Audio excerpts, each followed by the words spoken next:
Ben, if you could change anything in the play, what would you change? Absolutely nothing. It's too good. Maybe,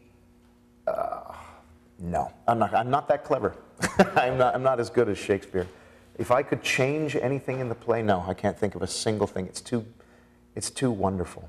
It's too well written. We've received a number of questions here that are all related to how you begin to climb this particular Everest.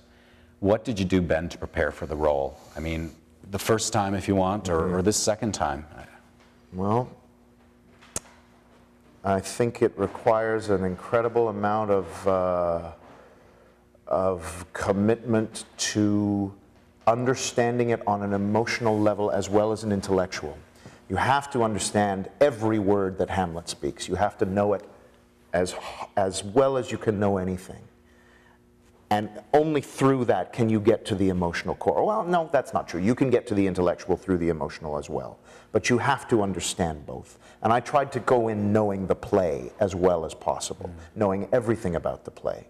I tried to do that. And I also read every play Shakespeare had written and all the poems because I wanted to be able to place it in the context of the greater work of William Shakespeare, because I think that's true of all playwrights. And playwrights who are good, I think you need to be able to understand that this is the same guy who wrote Henry V is the same person who wrote Troilus and Cressida. So you have to understand the body. Yeah, you have to know the body of Shakespeare's work before you can start making decisions about what Shakespeare meant when he wrote.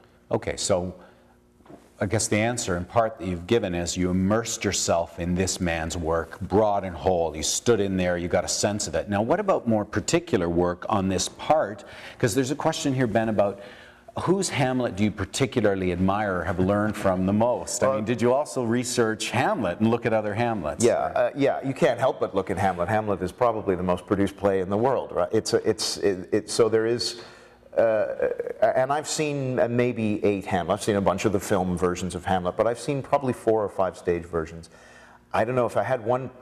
I guess I can answer the question by saying the most influential Hamlet for me, in a strange way, because I'm too young to remember it really well, but was Brent Carver's here in the 80s, I think it was, right. in the mid to late 80s, because that was the first Hamlet I had seen on a stage.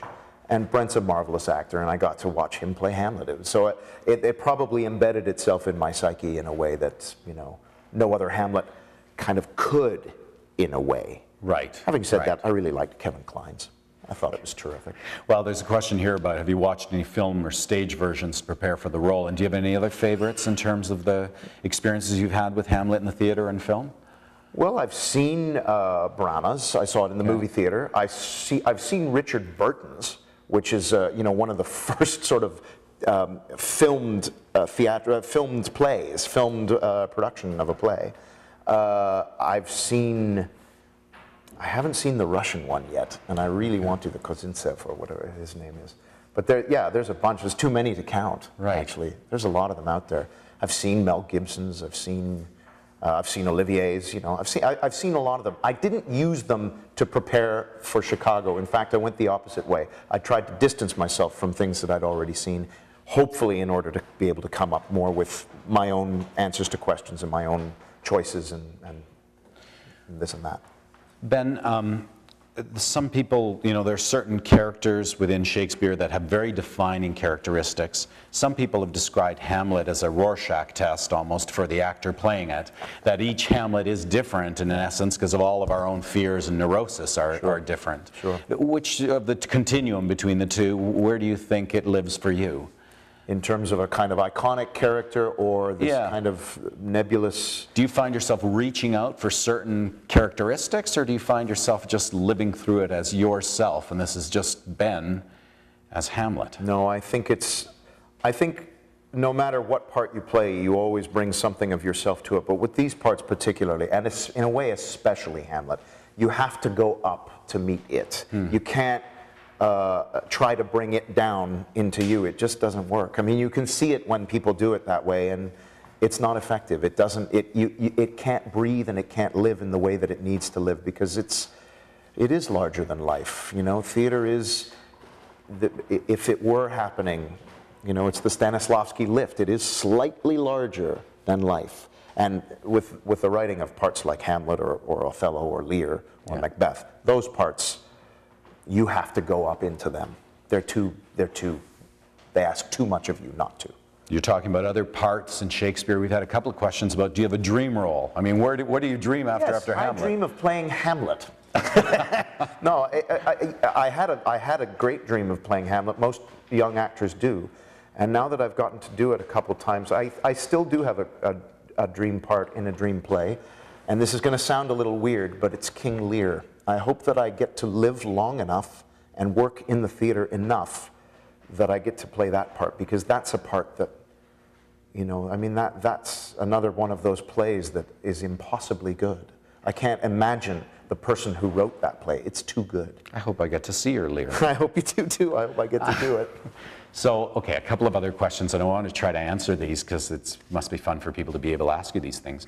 Would you ever like to direct a play? Sure. I'm worried about you know, there are things that I would have to learn in order to do that. I mean, I would have to have a better sense of light, you know, because to light a stage, and a better visual sense of just movement on a stage, because that's not, having been an actor most of my life, that's not something I know a ton about.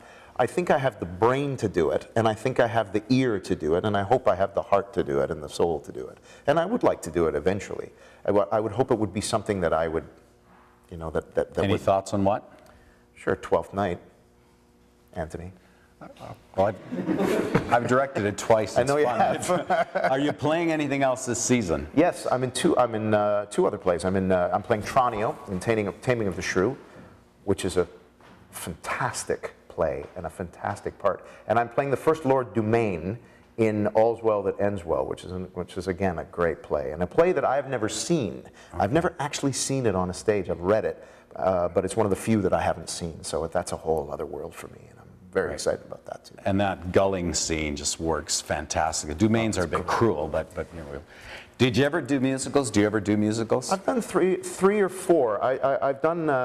I was in Floyd Collins, which is not by any means an ordinary musical in the sense that it's very sort of outside of the main canon. I guess the closest thing to a kind of well-known musical I did was a thing called She Loves Me, you know, which was I did at Shaw, and it was I had a great time doing it. So I have done like 2 or 3 of them. I don't do them regularly, but I do them when I'm asked to and when I like it. Ben, we've got tons of questions. We could keep going. We'll have to get you back. You know, we should get you back later on in the season after you've done this for a few months, and you can tell us what that's like. I'd be very happy to. That'd be great. Thank you. Oh, thank you. Thanks.